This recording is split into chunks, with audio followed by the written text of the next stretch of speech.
안녕하세요. 저는 올해 44살이고 10살 된 딸 하나 있습니다. 그리고 저를 첫사랑이라고 입이 닳도록 말했던 46살 남편과 함께 살고 있습니다. 저희 가족은 치킨집을 운영하고 있습니다. 그래서 배달 주문이 70%를 차지하고 있고 아파트 밀집 지역이라 저녁이 되면 정말 정신없을 정도로 많이 바쁩니다. 그래서 알바생을 한 명 고용했습니다. 원래 제가 카운터 보고 홀서빙하면서 남편이 치킨 튀기고 배달까지 했었지만 아파트 인근이라서 한 번도 주문 밀린 적 없었는데 최근 들어 주문이 많아지면서 일손이 너무 부족해서 구하게 되었습니다. 알바생을 구하게 된 계기는 저희가 구인을 광고한 건 아니고 몇 달 전부터 저희 매장에 자주 찾아와서 나중에 알바생 고용하실 일이 있으면 꼭 자기를 시켜달라면서 전화번호 주고 간 청년이 있었습니다. 그래서 마침 일손이 필요해 전화하게 된 거고 그렇게 현재 같이 일을 하고 있었습니다.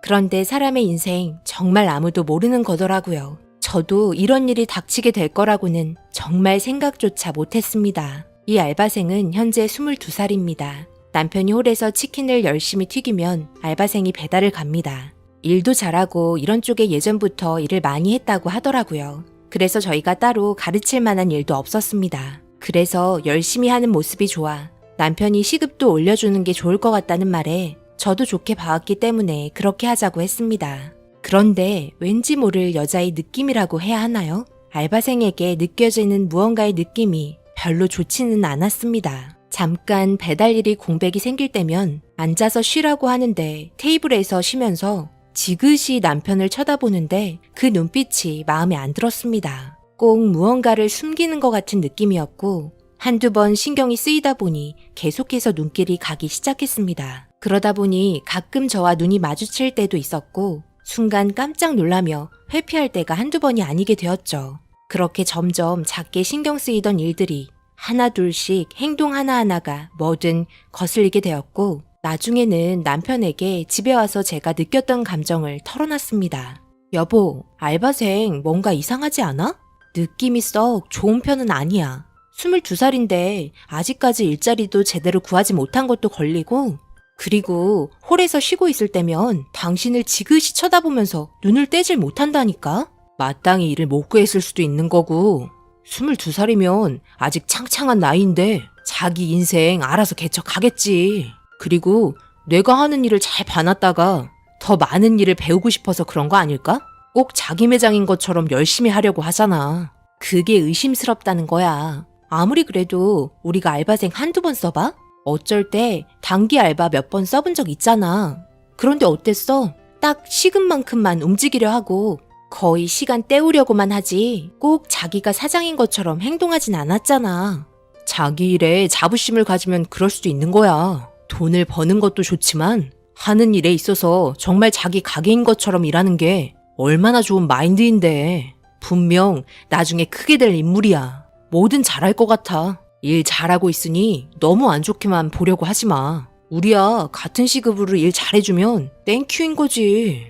그렇게 남편과 이런저런 이야기를 했지만 별 신경 쓰지 말라면서 좋은 사람이라며 잘해주라는 말에 제가 너무 민감했던 것 같아 신경 쓰지 않기로 했습니다. 그렇게 다음날 매장 오픈 전에 먼저 와서 기다리는 알바생의 인사를 받고 또 하루를 시작했습니다. 장사 시작할 준비를 거의 끝낸 상태에서 잠시 휴식을 취하면서 과일을 깎아서 왔고 그렇게 모두 앉아서 먹으려고 하는데 두 종류의 과일 중에 남편과 알바생이 똑같이 한 종류의 과일만 먹고 있었습니다. 둘 다 사과는 먹으면서 키위는 안 먹더라고요. 키위는 안 먹어요? 원래 싫어하는 거예요? 아니요.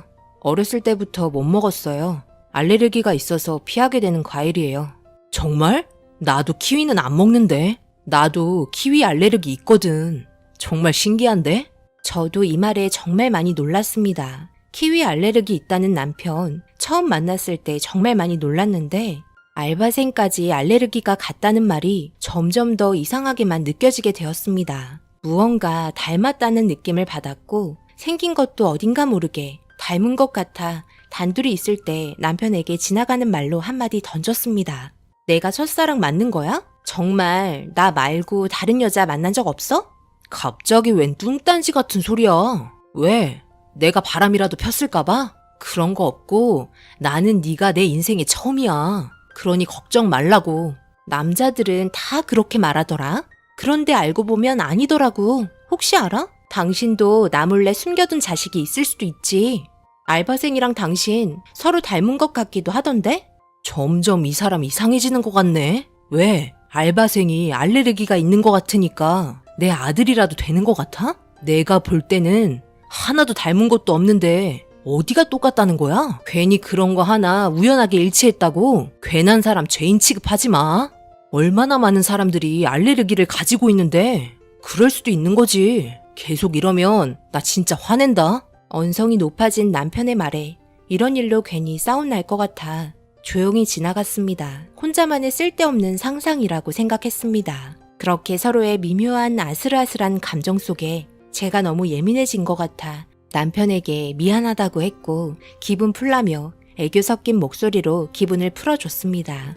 그리고 저녁에 회식하자는 말에 매장 문 닫고 횟집 가서 술 한잔 했습니다. 당연히 알바생과 같이 갔고 딸은 제 옆에서 피곤했는지 밥은 건성으로 먹다가 제 무릎에 누워서 자고 있었습니다. 그래도 알바생이 제 딸과도 잠시 한가할 때면 자주 놀아주고 해서 가끔 쉬고 싶을 때 고맙기도 했습니다. 남편이 고생했다면서 술 한 잔을 주면서 이런저런 이야기하면서 남자들끼리 대화하길래 저는 화장실 간다며 잠시 자리를 비켜줬고 그렇게 화장실을 나왔는데 때마침 알바생도 화장실을 가는지 마주쳤고 옅은 미소와 함께 저는 잠깐 편의점에 가서 숙취 해소 음료를 사가지고 왔습니다. 그렇게 식당에 들어가려고 하는데 화장실에서 나온 알바생이 밖에서 식당 안을 보고 있었고 무언가 슬픈 표정으로 남편을 쳐다보고 있었습니다. 역시 제 느낌은 빗나가지 않았습니다. 그래서 조용히 불렀고 조심스럽게 물어봤습니다.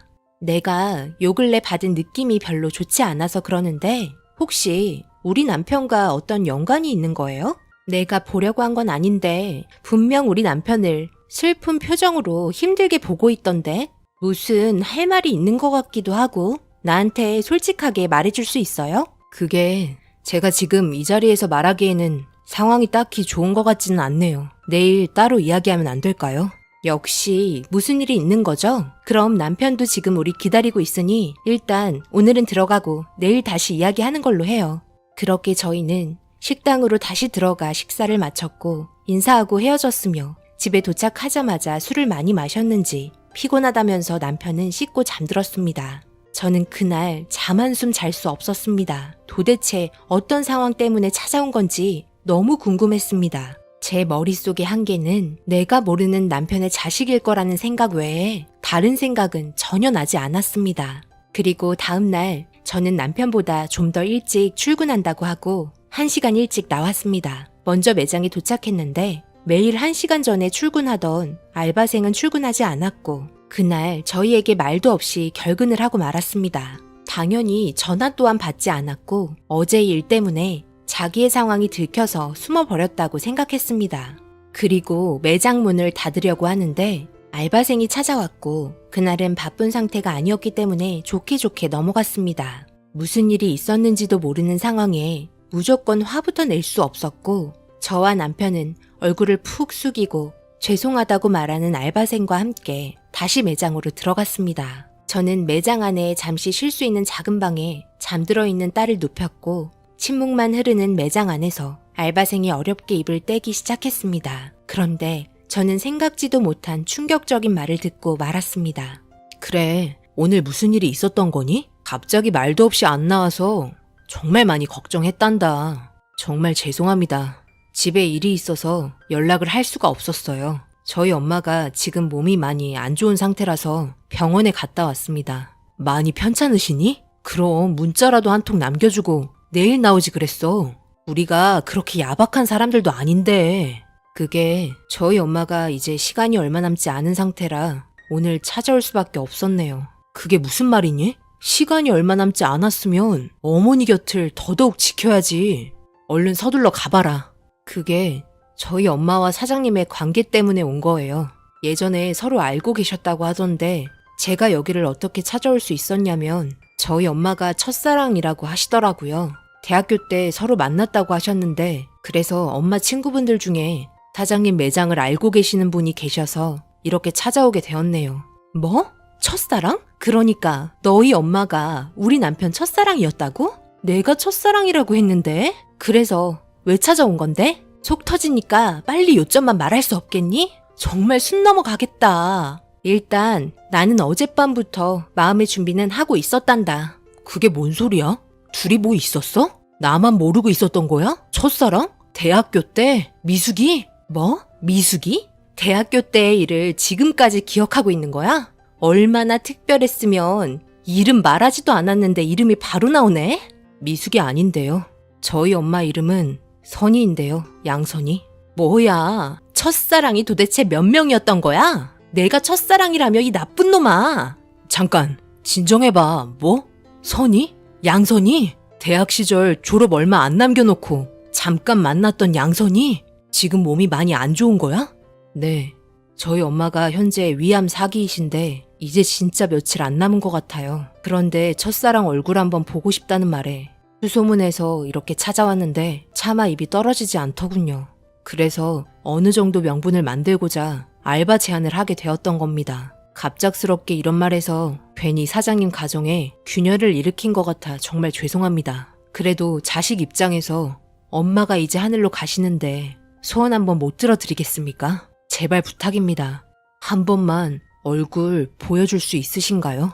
알바생의 말에 저는 남편에게 가지 말라는 말은 할 수 없었습니다. 현재는 저와 행복하게 잘 살고 있고 오늘 내일 하신다는데 얼굴 보여주는 게 어려운 것도 아니라는 생각에 내일 당장 다녀오라고 했습니다. 그런데 저한테 아직 해결되지 않은 의문점이 하나 남아서 남편 화장실 간 사이에 알바생에게 물어봤습니다. 내가 아직 해결되지 않은 의문점이 있어서 그러는데 이 말을 하지 않으면 오늘은 잠을 못 잘 것 같아서 아버지는 계시는 거지?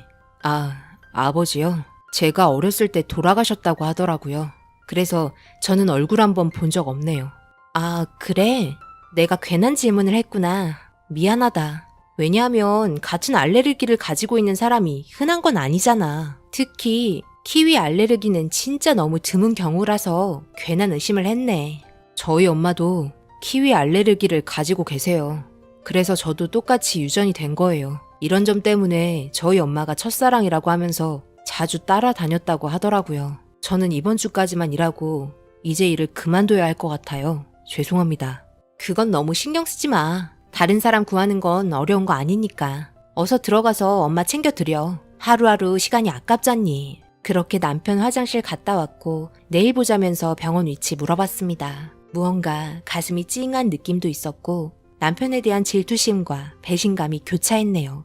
은근히 제 눈치를 보며 이리저리 피해 다니면서 방으로 들어가 누웠고 알바생에게 괜한 오해를 준 것 같아 미안하기도 했습니다. 그렇게 저희 부부는 서로 다른 미묘한 감정을 가지고 선잠을 잤고 남편은 여느 때와 다르게 일찍 일어나서는 한껏 멋을 부렸습니다. 저에게는 평소 보여주지 않던 모습으로 변했고 내심 질투났지만 잘 다녀오라고 손짓했습니다. 그렇게 저는 제 딸아이와 함께 아침 식사를 하면서 밀린 집안일을 했습니다. 그날은 혹시 몰라 매장을 하루 쉬기로 했습니다. 남편에게 매장 오픈 때문에 조급함을 주고 싶지 않았습니다. 저 또한 여유 있게 남편을 기다렸고 늦은 시간 집에 들어온 남편은 빨갛게 충혈된 눈으로 집에 들어왔습니다. 묵묵히 눈빛으로 서로의 감정을 교환했고 남편은 그날 술 한잔하면서 씁쓸한 눈빛으로 술잔을 쳐다봤습니다. 제가 해줄 수 있는 건 같이 곁들일 수 있는 안주를 준비하는 거였네요.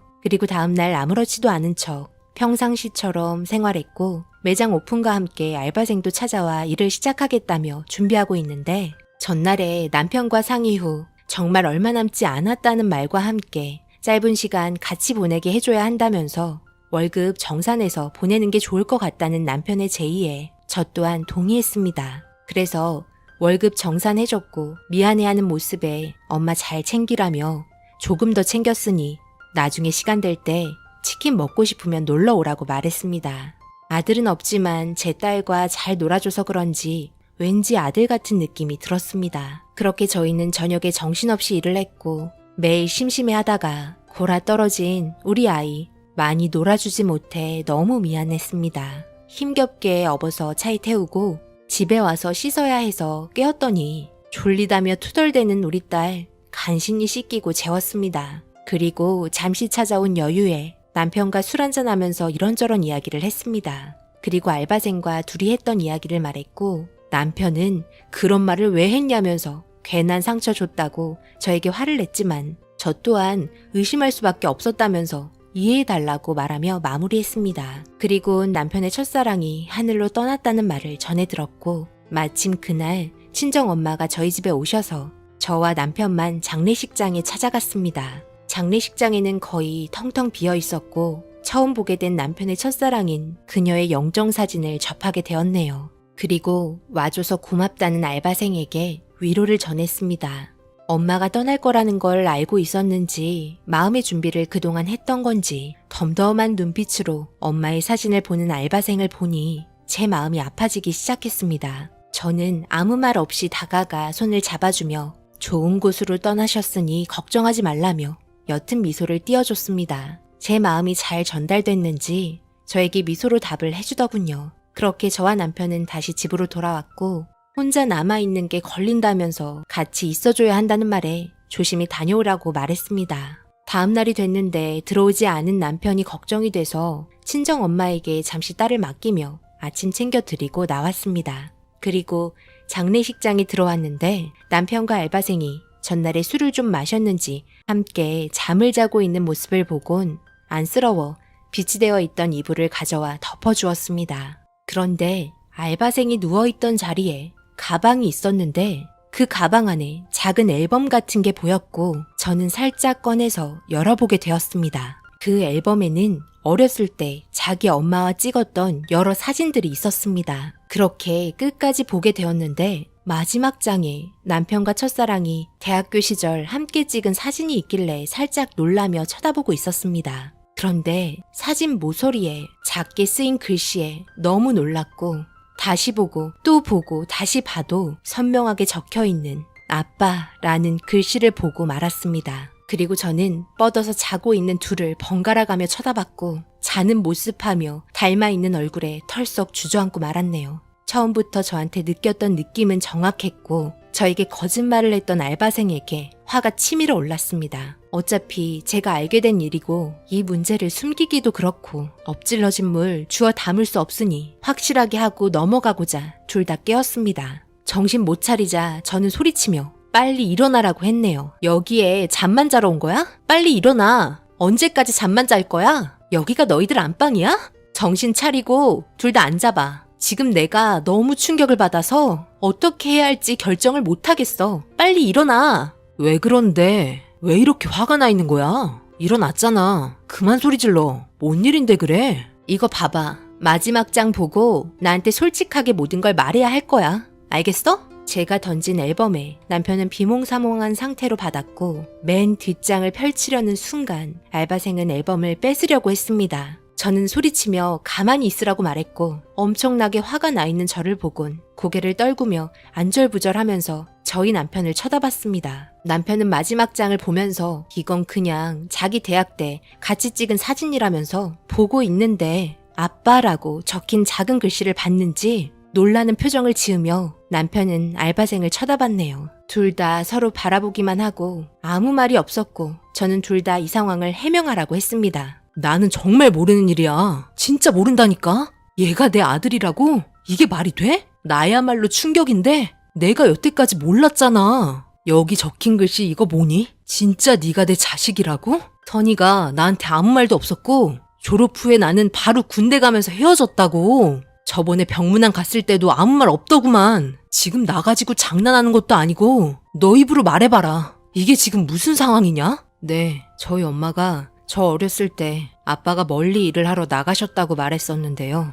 그리고 제가 중학생이 돼서도 아빠가 안 오셔서 언제 오시냐고 다시 물어보니 그때 엄마는 제가 어릴 때 상처받을까봐 말을 안 했었는데 먼저 하늘로 올라갔다고 말했었습니다. 그리고 엄마가 몇 달 전에는 제 손을 잡으면서 꼭 알아야 할 게 있다며 엄마가 이렇게 결정할 수밖에 없었던 이유를 말해주셨네요. 그때 당시 저희 엄마가 사장님을 엄청 좋아하셨고 따라다녔는데 그렇게 서로 연애를 하게 되면서 엄마가 임신을 하게 되었다고 하더군요. 너무 두려운 마음에 이 문제에 대해서 상의를 하려고 했지만 연애 때 워낙 아기를 싫어했던 사장님의 모습에 섣불리 말을 할 수 없었고 사장님은 결혼 생각조차 없으셨다고 해요. 졸업 후에 사장님께서 군대 가야 한다면서 좋은 남자 만나라면서 전화 한 통으로 헤어짐을 말하고 끊어버리면서 갑작스러운 정신적 충격에 아무 말도 못했다고 하더라고요. 그리곤 휴가 나오기만을 기다렸고 학교 동창에게 휴가 나왔다는 말을 전해 들으면서 집 앞에서 기다리고 있었는데 저녁쯤에 다가오는 사장님 옆에는 다른 여자와 함께 걸으며 애정 표현하는 모습을 보곤 멍청하게도 눈물만 훔치며 뒤돌아왔다고 하더군요. 알고 계실지 모르겠지만 저희 엄마에게는 부모님이 없었습니다. 엄마의 아빠 되시던 분은 일찍 돌아가셨고 엄마의 엄마 되시던 분은 다른 남자와 눈 맞아서 집 하나만 남겨두고 떠났다고 하더군요. 그래서 엄마는 집을 팔고 원룸으로 이사를 했고 남은 돈으로 병원에서 혼자 외로이 출산의 고통을 인내해야 했다고 하네요. 참 미련하죠. 하지만 엄마가 선택한 길이었습니다. 그렇게 엄마는 저를 건강하게 잘 키워주셨습니다. 너무 많은 일들이 있었던 과거, 계속 말하면 뭐 할까요? 그래봤자 과거 일일 뿐인데요. 지금 와서 달라질 건 없습니다. 두 분 사시던 대로 그냥 그렇게 잘 사시면 되는 겁니다. 그럼 이제 모든 사실을 알려드렸으니 들어가세요. 집에 유정이가 사장님 내외분을 찾고 있겠네요. 저희는 이 말을 듣고 너무 충격을 받았습니다. 남편 또한 아무 말도 할 수 없었고 알바생의 엄마가 너무 미련했다며 제 눈치를 보면서 엄청 난감해 하더군요. 일단 저희 가정에도 문제가 생겼기 때문에 나중에 다시 온다고 했고 집으로 들어갔습니다. 뭐야, 우리 남편 완전 쓰레기 자식이었네? 내가 첫사랑이라고 했으면서 너 과거가 아주 더러웠구나? 진짜 충격이다. 어떻게 자기 군대 간다고 헤어지자고 하고 휴가 나와서는 또 다른 여자를 만나고 있어? 정말 바람둥이였네. 솔직히 말해, 지금 다른 여자 있는 거 아니야? 배다른 자식이 또 있는 거 아니냐고. 이런 상황이 생기니 이제는 하나도 믿을 수 없을 것 같아. 정말 나도 몰랐던 일이었고 당신과 만나면서도 다른 여자한테 눈길조차 돌린 적 없어. 그리고 지금 봐봐. 나 가정에 엄청 충실하고 있잖아. 절대 다른 여자가 있거나 그런 건 아니니까 내 말 믿어줬으면 좋겠어. 그럼 쟤는 어떻게 할 건데? 당신 자식인 건 바뀌지 않는 거잖아. 이제 어쩔 거냐고. 그리곤 저는 털썩 주저앉고 펑펑 울었습니다. 제 모습을 본 저희 엄마는 너무 놀라셨는지 저와 남편이 들어오자마자 다투면서 대화한 내용에 충격을 받고 말았네요. 저희 엄마는 방에 들어가 누우셨고 이 문제를 계속해서 남편과 의논했습니다. 하지만 쉽게 해결될 것 같지 않았습니다. 남편은 나이도 많이 찼고 이제 자기 앞가림 할 수 있으니 혼자서 잘 살 수 있지 않겠냐며 제 눈치 보면서 마음에도 없는 소리 하고 있더군요. 아기가 싫다는 남편이 왜 저에게는 아기를 갖자고 그렇게 닥달했는지 정말 이해할 수 없었습니다. 그렇게 저와 남편은 이 문제로 밤을 새웠고 남편의 첫사랑의 장례까지 모두 치러줬습니다. 알바생과 함께 매장에 잠시 들렀고 간단하게 차 한잔 하자면서 이런저런 이야기한 후 저희에게 감사하다며 인사했고 남편의 씁쓸한 눈빛과 나중에 치킨 먹으러 오겠다는 알바생의 말에 가슴이 먹먹했습니다. 그리고 같이 놀자면서 옆에서 졸라대는 딸을 보면서 엄마 아빠 말 잘 듣고 나중에 다시 왔을 때 놀아주겠다는 말과 함께 그렇게 매장을 나가려 하자 남편은 제 눈치를 보면서 안절부절했고 역시 피는 못 속이는지 불안해하는 모습에 그래도 저녁은 한 끼 먹고 가야 하는 거 아니냐며 집으로 데려왔습니다. 그리고 놀란 남편은 저를 쳐다보면서 고맙다는 눈빛으로 저에게 시선을 보냈고 집에 와서 소박한 한 끼 준비해 줬습니다. 저녁을 맛있게 먹어준 알바생은 저희 집을 두리번거리면서 잘 살고 있는 모습에 부럽다는 눈빛으로 주변을 둘러봤고 딸이 놀아달라며 조르자 웃는 얼굴로 대해주는 눈빛에 따뜻함을 느꼈습니다. 남편은 알바생에게 눈을 떼지 못했고 이런 상황이 참으로 많이 씁쓸했습니다. 남편은 저에게 같이 술 한잔 해도 되냐고 물어봤고 그렇게 하라고 응해줬습니다. 그리곤 저녁 늦게까지 둘이서 오랫동안 이런저런 이야기를 하는 것 같았고 저는 딸아이를 재우고 거실에 나와보니 둘 다 장례식장에서부터 많이 피곤했는지 뻗어있는 모습에 정말 많은 생각이 교차했습니다. 받아들이기에는 살아온 환경도 너무 다를 뿐더러 제 딸이 소외감을 느낄 수도 있다는 불안감과 너무 복잡했습니다. 그동안의 모습을 봤을 때 짧지만 알바생은 때묻지 않은 착한 청년이었습니다. 저는 느낄 수 있었습니다. 결국 저는 밤새 고민한 결과 알바생을 우리 가족으로 받아들이기로 결정하게 되었습니다. 모르는 아이 입양도 하는 사람들도 많은데 남편의 자식이면 충분히 함께할 자격 있다고 생각합니다. 과거가 어떻든 간에 현재의 상황을 봤을 때 모른 척하고 등 돌리고 살 수는 없었습니다. 짧지만 그동안 함께했던 시간과 알바생의 성품을 볼 땐 정말 바르게 자란 아이였습니다. 그리고 이 문제를 둘 다 술이 깨고 일어났을 때 이야기를 했고 둘 다 너무 놀란 표정으로 저를 바라봤습니다. 미묘한 감정선에 둘은 무슨 말을 해야 할지 몰라 우물쭈물하고 있는 모습을 보곤 더 이상 깊게 생각하지 말라며 저는 함께하기로 했으니 앞으로 잘 살아보자고 알바생에게 말했네요. 그리고 해장국과 함께 조용한 식사를 하게 되었고 이제 알바생이 아닌 저희 가족이 되었습니다. 아직도 많이 어색하지만 아들이라고 부르는 말에 어색하게 쳐다보면서 대답하는 얼굴에 아직 남아는 있지만 그래도 그늘진 모습이 점점 사라지는 것 같아 제 얼굴에도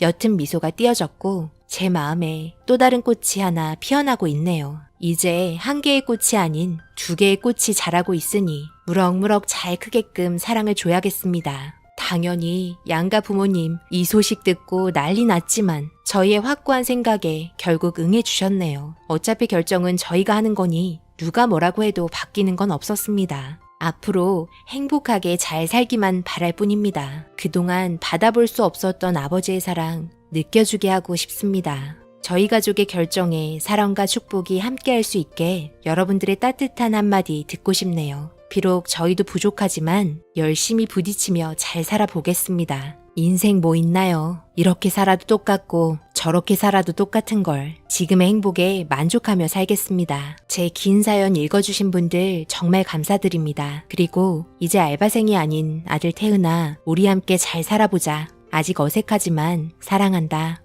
오늘의 사연은 여기까지입니다. 댓글로 여러분들의 생각과 조언을 남겨주세요. 구독, 좋아요, 알림도 꼭 부탁드립니다. 저는 다음 영상으로 찾아뵙겠습니다. 감사합니다.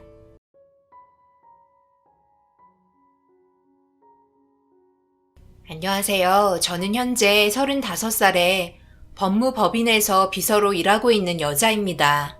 많은 나이는 아니지만 그래도 사회생활하면서 꽤 많은 경험을 했다고 생각했었는데 이번에 겪은 일은 아무리 생각해도 이해가 되지 않아 사연 신청을 해봅니다. 저는 로펌 비서로 일을 한 지 5년 정도 되었고 한 곳에서 꾸준하게 근무를 했었어요. 회사마다 다르겠지만 저 같은 경우 일정 관리를 하거나 문서 수발신 전화 응대 그리고 법정 문서 서식 정리 등 변호사님 뒤에서 필요한 자잘한 일들을 맡아서 하는 한마디로 심부름꾼입니다. 말이 로펌 비서로 좋게 포장이 되어 있는 거지 일반 사무직 비서와 다를 건 없어요. 아무래도 비서일 중에서는 많은 연봉을 받을 수 있다는 게 장점일 수는 있겠네요. 보통 면접을 볼 때 같이 일하는 변호사님과 어느 정도 성격도 맞아야 하고 원하는 조건에 진입을 해야 합격을 하는 것 같더라고요. 그래서 여러 군데 면접을 봤었는데 아쉽게도 취업을 하지 못하는 경우가 많았었어요.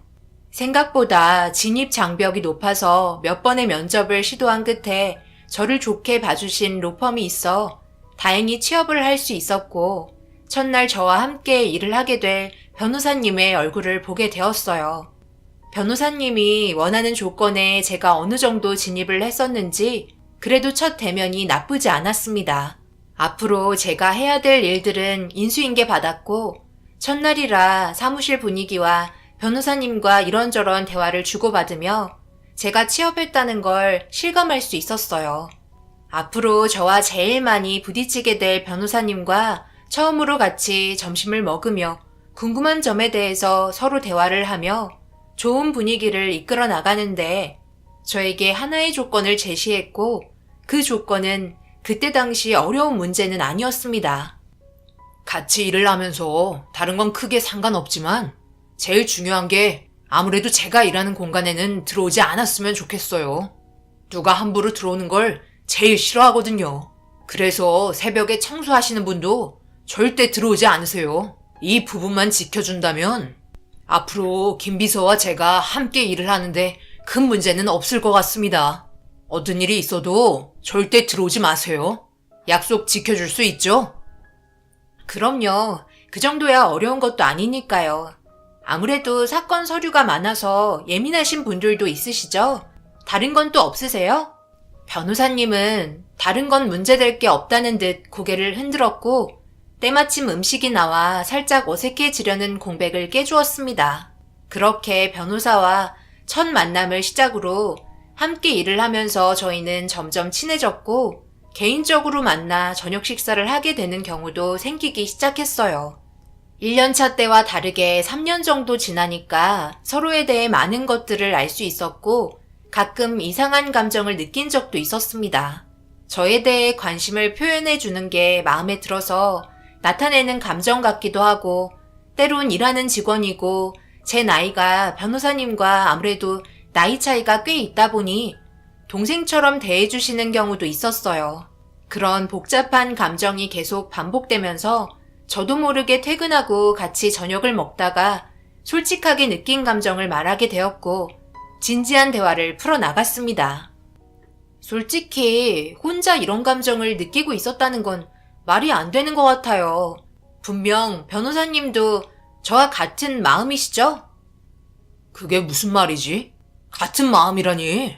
나는 지금 어떤 말을 하려고 하는지 잘 모르겠는데? 저에게 일적으로 잘 해주시는 거와 개인적으로 나타내시는 감정이 다르잖아요. 저도 여자인데 그런 거 하나 모를 것 같아요? 김 비서와 내가 나이 차이가 어느 정도 나지?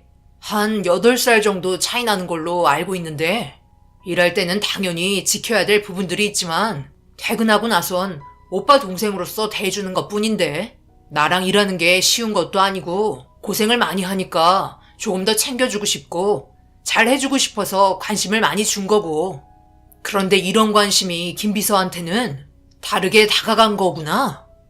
이 말을 듣는 순간 저도 모르게 오해한 것 같아 얼굴이 붉어졌어요.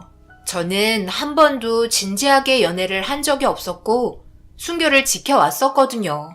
그리고 매일 한 공간에서 남자와 단둘이 있다는 것도 변호사님 외에는 없었으니까 저도 모르게 또 다른 감정이 싹튼 것 같았습니다.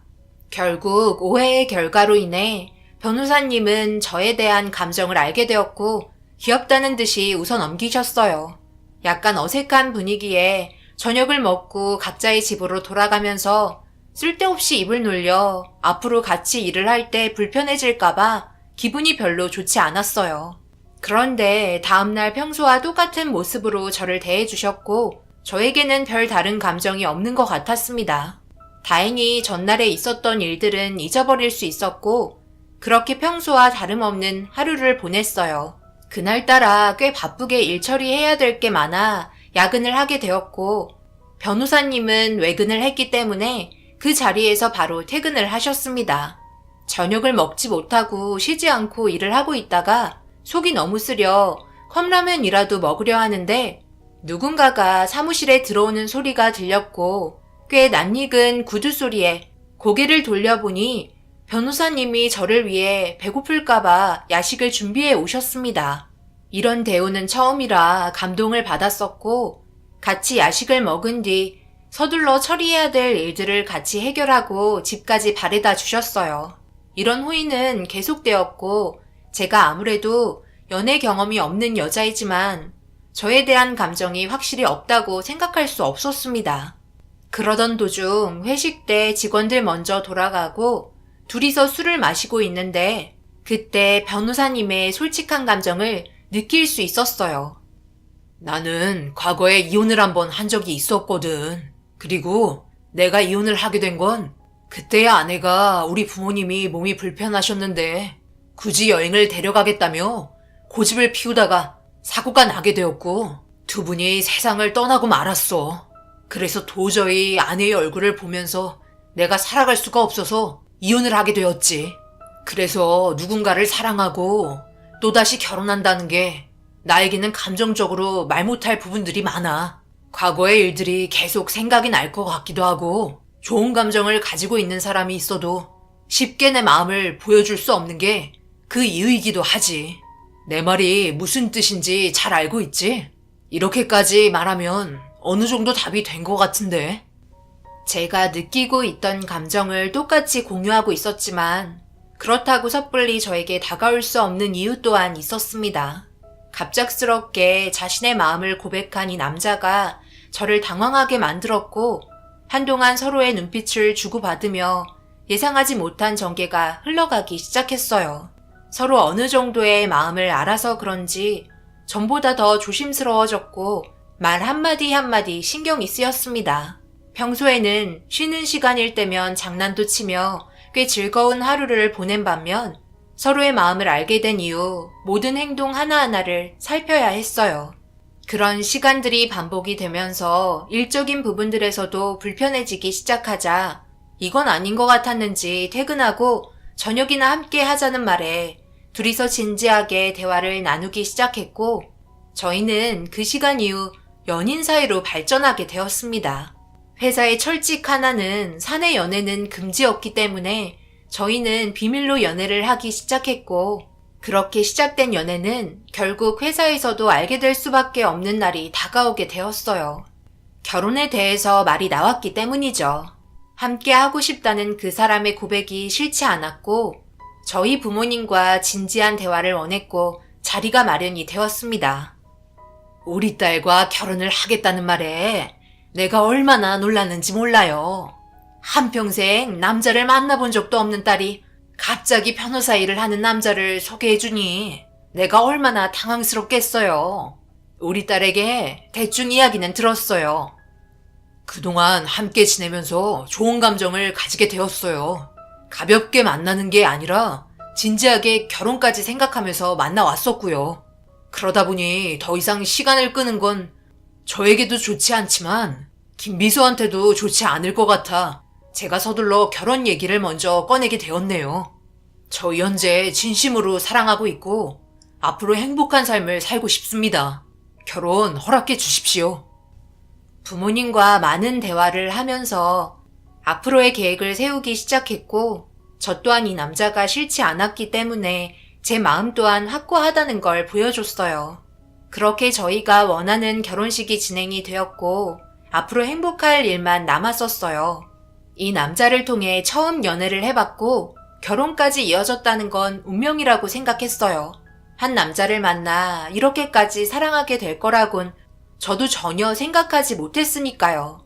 그때 저희는 처리해야 될 일이 너무 많았기 때문에 가지고 있었던 사건 처리만 끝내고 나머지는 당분간 받지 않기로 했었어요. 그래야 신혼여행을 갔다 올 수 있었거든요. 일적으로 너무 바빠 출장까지 가게 된 남편의 뒷바라지를 해주려 열심히 일했고 그동안 쌓여있던 일들을 하나하나 처리해 나갔습니다. 한번 출장을 가게 되면 한 달 이상 갔다 왔었기 때문에 그 기간 동안에는 저는 부모님 집에서 지냈어요. 남편이 지내던 집을 신혼집으로 만들어서 그곳에서 지내도 상관없었지만 아무래도 부모님과 결혼식 전까지도 함께 있었기 때문에 적응하는 데 시간이 필요했었습니다. 그렇게 한 달이라는 시간이 끝이 나고 남편이 집에 돌아오는 날이 되었어요. 오래간만에 신혼집에 들어와 저녁 준비를 했고 한참 동안 남편을 기다리고 있는데 올라오고 있다는 전화를 끝으로 더 이상 전화 연결이 되지 않아 무언가 이상한 점을 느끼게 되었어요. 그동안 함께 지내면서 연락이 안 된 적은 없었는데 무언가 좀 이상했습니다.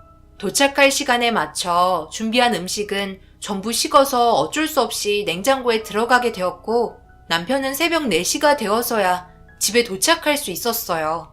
결혼하고 이런 적은 처음이라 많이 당황스러웠고 남편은 저를 보자마자 놀란 눈빛을 하고 있더라고요. 무슨 일 있었어? 지금 시간이 새벽 4시인데 여태껏 전화 한 통도 없었잖아. 이런 적이 처음이라 좀 당황스럽네.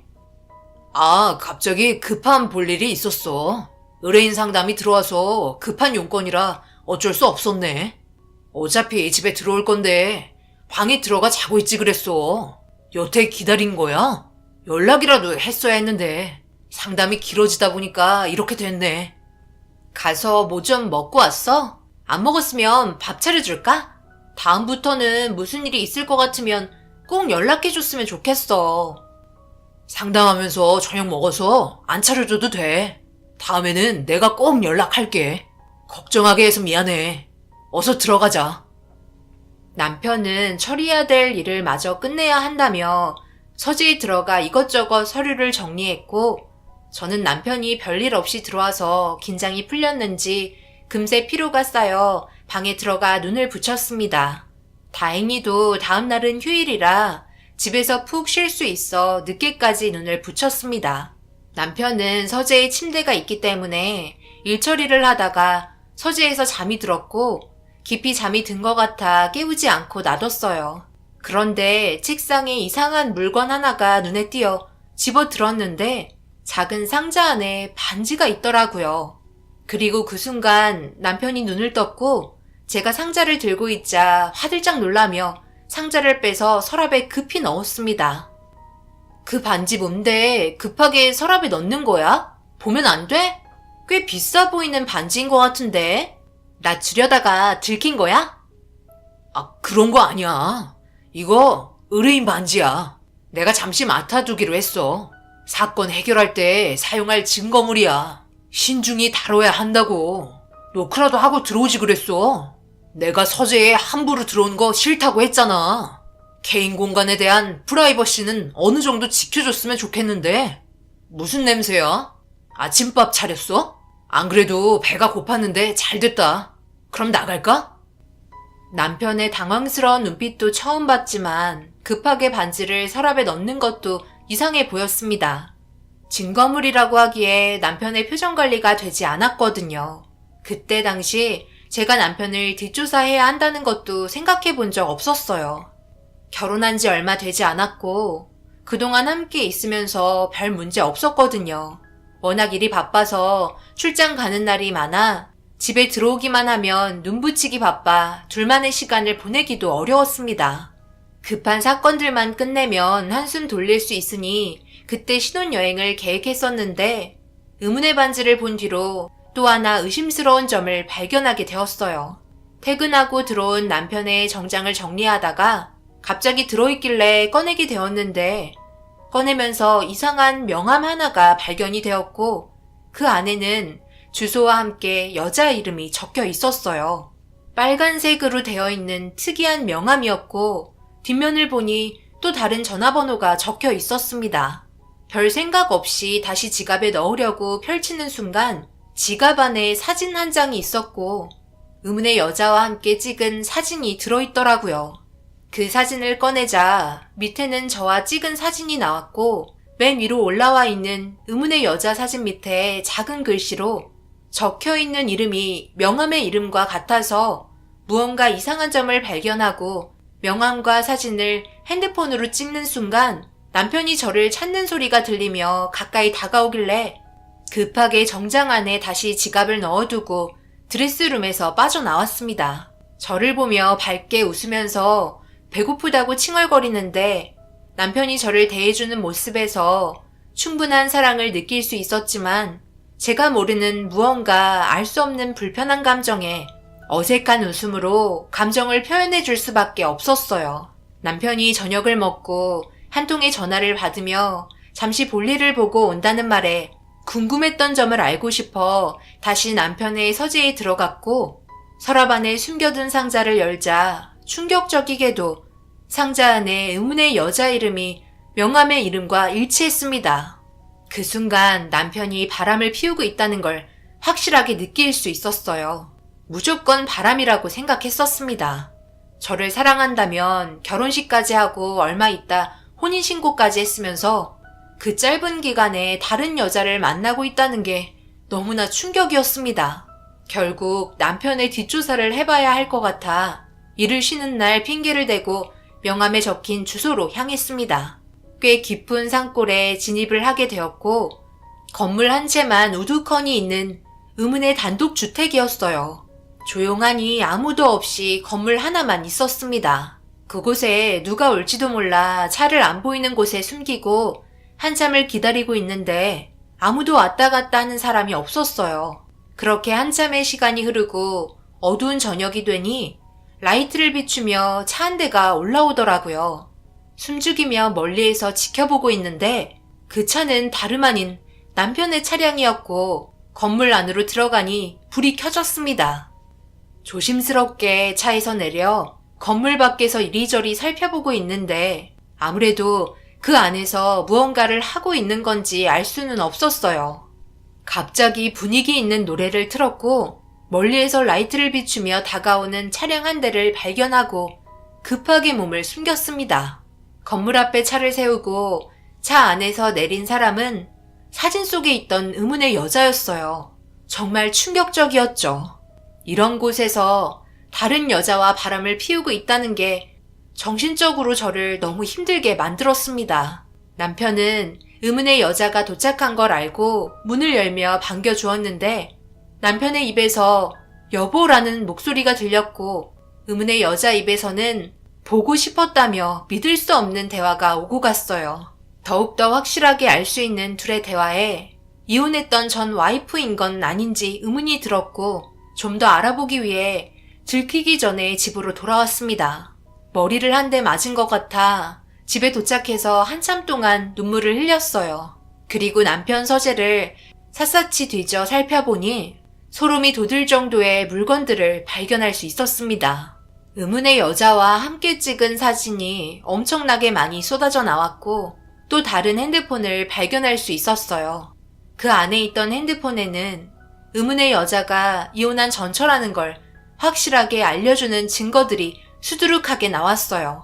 그동안 비서로 일을 하면서 배운 노하우를 토대로 안에 있던 증거물들을 전부 모았고 저렇게 만날 거면서 왜 저와 결혼을 했는지 이해가 되지 않았습니다. 90억 자산가인 재벌이 이렇게 이중적인 삶을 산다는 게 믿기지 않았어요. 뭐가 아쉬워서 걸릴 수 있는 일을 하는 건지 도저히 용납할 수 없었고 늦은 새벽이 돼서야 남편은 조심스럽게 집에 들어왔습니다. 저는 잠을 자는 척하며 남편이 움직이는 소리에 귀를 기울였어요. 저와 결혼을 했는데도 단 한 번도 첫날 밤을 보낸 적이 없었던 이유가 저보다 전처를 더 사랑했기 때문에 그런 것 같았고 모든 증거물을 모아 확실하게 이혼을 해야겠다 생각했습니다. 그렇게 다음날 아무 일 없다는 듯 연기를 하며 아무 말 없으면 의심을 살까봐 전날에 어디를 갔었냐고 물어보면서 투정 부리듯 연기를 했고 별 문제 없이 상황을 넘기고 평소와 똑같은 일상을 보냈습니다. 회사에서 일을 하면서 남편의 행동 하나하나 유심히 살펴봤어요. 회사에서는 아무 일 없었고 남편의 행동은 저에게 변함없는 사랑을 주려고 노력하는 것 같았습니다. 가식적인 행동은 저에게 거부감을 주게 되었고 저도 모르게 남편의 터치를 민감하게 받아들일 수밖에 없었어요. 그렇게 터질 것 같은 감정을 꾹꾹 눌러가며 하루하루 버티고 있는데 남편은 그날도 좀 늦을 것 같다는 말을 했었고 늦지 않게 올 거라는 약속을 하면서 집에서 기다리라는 말과 함께 먼저 퇴근을 했어요. 그때부터 일이 손에 잡히지 않더라고요. 그렇게 집에서 최대한 모은 증거물과 그동안의 사진들을 정리한 뒤 이혼 서류까지 만들어 남편이 오기를 기다리고 있었습니다. 그렇게 한참을 기다리자 남편이 집에 들어왔는데 얼굴빛이 상당히 어두워 보였어요. 뭔가 문제가 있는 듯 얼굴이 새까맣게 그을려 있더라고요. 남편은 저를 보자마자 씻고 나오겠다며 오래간만에 같이 한 침대에 누울 수 있을 것 같다는 말을 하더니 많이 힘들어 보이는 얼굴 표정으로 화장실에 들어갔습니다. 제가 생각하지 못한 반응이 저를 당황하게 만들었고 집에 들어온 남편의 물건을 정리하고 있는데 핸드폰이 계속 울리길래 번호를 보니 의문의 여자가 전화를 하고 있었습니다. 저는 그 전화번호를 보고 순간 짜증이 올라왔고 받으려는 순간 다시 전화는 꺼졌어요. 그 이후 전화는 울리지 않았어요. 그녀의 목소리를 듣고 싶지 않아 분노를 삼키며 남편이 나오기를 기다리고 있는데 화장실에서 남편이 눈물을 흘리고 있는지 흐느끼는 소리가 들리더라고요. 그렇게 한참 뒤 남편이 눈이 붉어진 상태로 나왔고 저를 보자마자 안아주려고 하길래 강하게 밀쳤습니다. 당신 나랑 뭐 하자는 거야? 내가 그동안 참고 있었는데 나를 속이고 다른 여자를 만나고 있어? 그것도 전처랑? 내가 모를 것 같아? 여기 있는 자료 내가 그동안 다 모아둔 거야. 당신 뒷조사가 전부 끝이 났다고. 이러면서 배운 게 이런 거잖아. 나랑 결혼한 지 얼마나 됐다고 전처랑 그곳에서 사랑을 나눌 수 있는 거야? 소송 걸 준비 다 됐고 당신 변호사 생활도 끝이 날 줄 알아. 내 뒷조사했어? 정말 잘했네. 그럼 모든 걸 다 알고 있는 거 아니야? 당신이 증인을 서주면 되겠다. 역시 내가 사람 하나는 잘 본 것 같아. 법정에서 딴 말하면 안 돼. 알겠지? 당신이 본 모든 걸 진술해야 돼. 그래야만 당신한테 유리하게 적용되는 거야. 당연한 거 아니야? 내가 그런 거 하나 모를 것 같아? 나 사랑한다며. 그런데 어떻게 이럴 수 있어? 정말 날 사랑하긴 한 거야? 나는 아직까지도 당신 사랑해. 그러니까 지금 이렇게 같이 살고 있잖아. 내 재산 당신에게 전부 줄 거야. 그리고 미안해. 당신에게 아픈 기억만 줄 것 같아서. 하지만 이게 최선이었어. 아마 당신이었어도 그렇게 했을 거야. 날 이해해줬으면 좋겠어. 이해? 정신 나간 거 아니야? 당신이 가진 재산 전부 주면 된다고 생각하는 거야? 어느 누가 바람 피운 사람을 이해해줄 수 있을까? 나는 바람 같은 거 피지 않았어. 한 여자만 사랑했고 그게 당신이고 앞으로도 쭉 그럴 거야. 내 말 믿어줘. 다시는 얼굴 볼 수 없겠지만 그래도 면회는 가끔씩 올 수 있는 거지? 지금 나 너무 힘든데 나 한 번만 안아주면 안 될까? 마지막일 수도 있잖아. 저는 가까이 오는 남편의 얼굴에 따귀를 올려 붙였고 남편은 고개를 끄덕이며 그럴 수 있다면서 눈물을 흘리고 있었습니다. 누가 눈물을 흘려야 하는 건데 남편의 이상한 행동이 저를 더욱더 당황스럽게 만들었어요. 그런데 그 순간 남편의 입에서 충격적인 말을 듣게 되었습니다. 남편과 결혼을 했었던 전처가 세상을 떠났을 거라는 말을 듣게 되었고 저 몰래 둘이 함께 사랑을 나누던 그 건물이 불이 났다는 충격적인 설명과 함께 전부 다 타버렸을 거라는 말도 안 되는 전개를 꺼냈습니다. 그리고 알게 된 건 남편은 전처에 대해 분노를 삼키고 있었어요. 남편의 시부모님이 예전에 몸이 불편한데도 여행을 데려갔을 때 몸이 불편한 시부모님과 함께 살고 싶지 않아 일부러 사고를 내게 된 거였고 그걸 밝히기 위해 엄청난 노력을 해왔지만 증거 불충분으로 인해 무죄가 성립이 되었고 결국 이혼까지 하게 된 거였습니다. 전처는 끝까지 자기의 잘못을 인정하지 않는 모습에 분노를 삼키지 못하고 복수를 꿈꿔오게 된 거였어요. 결국 믿을 수 없는 일까지 발생이 된 거였죠. 엄청난 사실을 알게 되면서 사퇴 수습을 해야 할 것 같았어요. 남편의 생각 없는 행동이 너무 한심했습니다.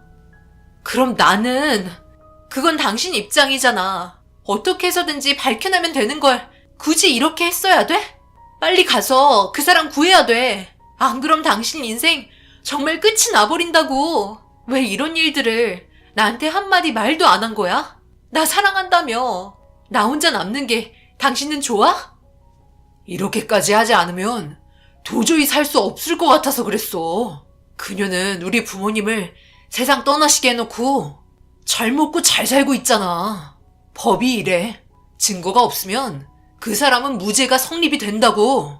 그래서 내가 직접 벌을 내린 거야. 당신한테는 미안해. 내가 가진 재산 전부 당신한테 주면 되잖아. 새 출발하면 되잖아. 당신을 진심으로 사랑해서 당신과 다시 시작하려 했지만 그렇게 되지 않더라고. 하루하루가 버티기 힘들었어. 잘 살고 있는 모습이 너무 싫었어. 당신 재산 내가 가져가면 그게 무슨 소용이야. 정작 내가 사랑하는 사람이 없는데. 이거 그 사람 살려야 돼. 그렇지 않으면 당신뿐만 아니라 나도 앞으로 살아갈 수 없을 것 같아. 당신이 한 결정은 잘못된 거야. 세상은 당신의 잘못만 볼 거라고. 지금 나가면 당신이랑 나와의 관계도 전부 끝이야. 알아? 내가 여태껏 어떻게 준비하고 계획한 건데. 내가 가진 재산도 없을 줄 알라고. 나가지 마. 나랑 여기 있어. 내가 한 결정 인정해 주라고. 나도 살고 싶단 말이야. 저는 남편의 말을 무시한 채 밖으로 뛰쳐나왔어요. 그리고 곧바로 119에 전화를 해서 불이 난 건물의 주소를 알려주었습니다. 차를 타고 최대한 빠르게 도착을 했고 벌써 화재 진압을 하고 있었습니다. 그리고 들것에 실려 나온 여자를 확인할 수 있었고 천만다행히게도 그 여자는 아직 숨이 붙어 있었어요. 그제서야 숨을 돌릴 수가 있었습니다. 결국 남편은 이 문제로 인해 법정에 서게 되었고 징역형을 면하지 못했습니다. 그녀는 전신 화상으로 앞으로의 인생이 힘들 정도의 장애를 입게 되었어요. 전처가 살아있다는 말에 남편은 오열을 하며 저를 원망했지만 남편에게 세상을 떠나는 것보다 죽지 못해 살아있는 게 더 힘든 거라며 앞으로 전처가 어떻게 살아가는지 지켜보라고 남편을 끌어안으며 보내주었습니다. 꽤 오랜 기간 징역을 살아야 했기 때문에 그 기간 동안 저는 기다려주기로 했어요. 자신의 재산을 가지고 새 출발하라는 남편의 말이 저를 더 아프게 했습니다. 부모가 떠났다는 슬픔과 그에 따른 복수심이 남편을 병들게 한 것 같아 자주 면회를 찾았고 평생을 함께 해주고 싶었어요. 그녀는 아직까지도 병원 신세를 지고 있으며 자신의 잘못을 인정하게 되었어요. 하지만 평생 병원에서 지내야 할 정도로 심각한 상태라 법적인 처벌이 어떻게 이루어질지 아직까지 미정입니다. 하지만 남편의 행동 또한 잘못되었기 때문에 징역은 면할 수가 없어 남편 또한 오랜 기간 구치소에 있다가 나와야 하네요. 저에게 이런 상황이 온 게 믿을 수 없고 꽤 충격을 받은 상태이지만 그래도 앞으로 잘 헤쳐나갈 겁니다. 그리고 남편이 나올 때 고생했다며 꽉 껴안아 주려 합니다. 그때까지 몸 건강히 아프지 말고 지내길 바랄 뿐이네요. 제 사연 들어주신 분들 감사합니다.